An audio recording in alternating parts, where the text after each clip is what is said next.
La ilaha illallah Muhammadun Rasulullah.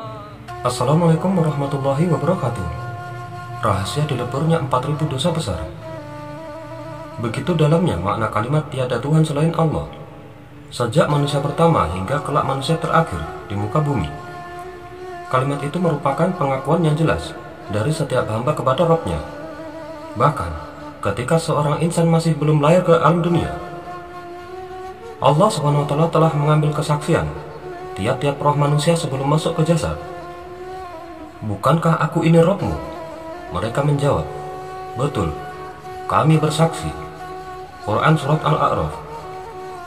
Dalam ajaran Islam, kalimat Tauhid itu begitu mulia. Nabi Muhammad SAW melarang umatnya untuk menumpahkan darah siapapun yang mengucapkannya. Pada zaman beliau, saat pertempuran terjadi, seorang sahabat bernama Usama bin Zaid menusuk hingga tewas seorang musuh.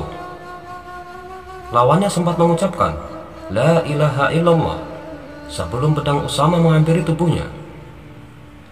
Ketika Nabi SAW mengetahui perkara ini, beliau bersabda, "Wahai Usama, apakah engkau tetap membunuhnya setelah ia mengucapkan La ilaha illallah?" "Wahai Rasulullah," jawab Usama, "orang itu mengucapkannya karena takut kepada senjata. Mengapa engkau tidak membelah dadanya sehingga engkau mengetahui apakah hatinya mengucapkan La ilaha illallah karena ikhlas ataukah karena selainnya?" Terus-menerus Rasulullah SAW mengulang pertanyaan itu. Lalu Usama pun tersungkur penuh penyesalan. Katanya kemudian kepada para sahabat, "Saya berharap andai saja saya baru masuk Islam pada hari itu." Hadis riwayat Bukhari dan Muslim. Kisah berikut ini juga menunjukkan fadilah La ilaha illallah.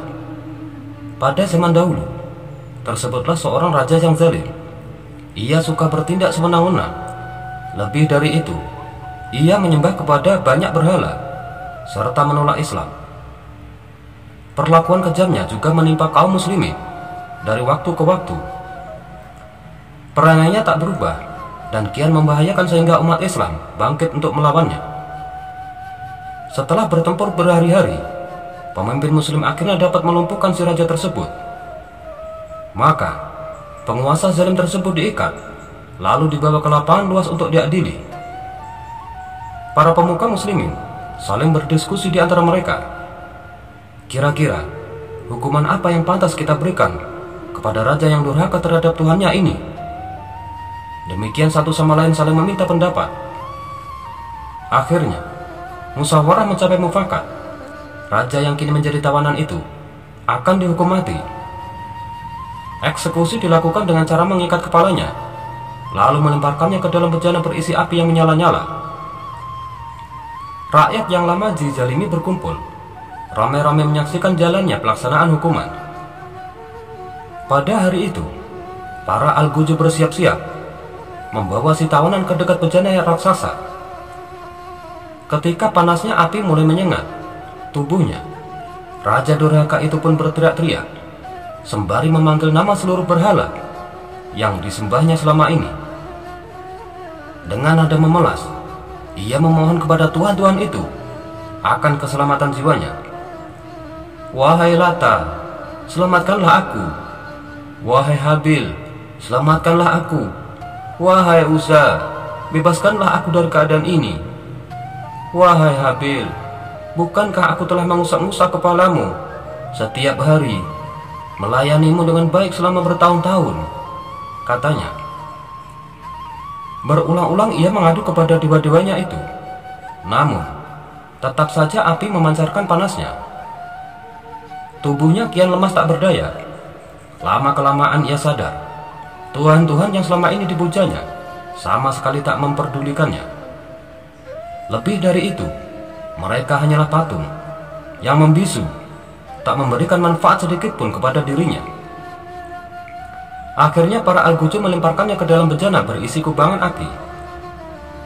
Dalam momen itu, si raja segera meneriakkan kalimat La ilaha illallah Muhammad Rasulullah. Tiba-tiba hujan deras turun dari langit sehingga api dalam bejana raksasa itu padam. Berikutnya angin kencang berhembus sehingga memboyong bejana sekaligus si raja ke angkasa. Orang-orang menyaksikan pemandangan itu dengan takjub. Di atas sana, si terhukum tampak melayang-layang di udara. Suaranya tetap saja menyeru, "La ilaha illallah Muhammad Rasulullah." Bejana beserta isinya itu pun lenyap dari pandangan mata khalayak. Para ulama setempat menganggap kejadian itu adalah berkah dari ucapan tauhid yang meluncur dari lisan si raja di detik-detik eksekusinya. Berhari-hari kemudian, tersiar kabar bahwa angin telah membawa raja tersebut ke suatu daerah yang penduduknya sama sekali belum mengenal Allah. Menurut berita ini, orang-orang di sana segera menghubungi benda yang jatuh dari langit itu. Setelah diperiksa, bejana itu ternyata membawa seseorang yang tanpa terikat dan luka-luka. "Siapakah kamu? Apa yang telah terjadi padamu?" tanya seorang warga. "Sesungguhnya, aku adalah seorang raja di negeri An," jawabnya. Si raja lalu menuturkan seluruh kejadian yang dialaminya. Penduduk setempat menjadi tersadar. Mereka pun turut mengucapkan ikrar yang sama. "Asyhadu an la ilaha illallah wa asyhadu anna Muhammad Rasulullah." Dan pada akhirnya, seluruh mereka memeluk Islam berkat bimbingan raja tersebut. Kisah yang dinukil dari Abu Bakar bin Abdullah Al-Muzani mengandung hikmah tentang kemuliaan kalimat tauhid. Benarlah apa yang telah disampaikan Rasulullah SAW, sebagaimana yang diriwayatkan dari Anas bin Malik. Barang siapa yang mengucapkan "La ilaha illallah" dan memanjangkan suaranya, niscaya akan dilebur untuknya 4.000 dosa besar. Wallahu a'lam bishawab. Semoga bermanfaat. Wassalamualaikum warahmatullahi wabarakatuh.